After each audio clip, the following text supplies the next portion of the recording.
महल की ऊंची फसीलों के पीछे अर्तगरल कैद की जंजीरों में जकड़ा हुआ है। उसके चेहरे पर थिकन जरूर है, मगर निगाहों में अब भी वही इज्म और हौसला मौजूद है। हलीमा सुल्तान बेकरार है, दिल में तूफान है। इसके चेहरे पर खौफ और उम्मीद दोनों झलक रहे हैं।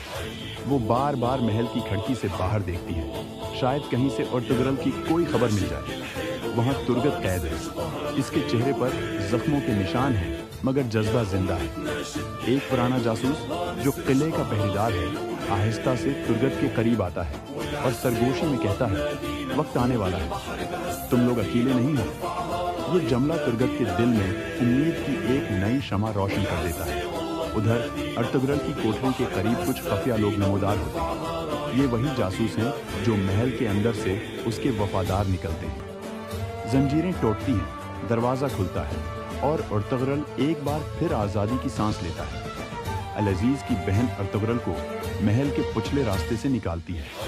अर्तगरल शुक्रिया अदा करता है और जब वो बाग से गुजरता है, सामने हलीमा सुल्तान खड़ी नजर आती है। दोनों की निगाहें मिलती हैं, वक्त जैसे थम जाता है। आंखों में खुशी के आंसू, दिल में सुकून और लबों पर खामोश मुस्कुराहट।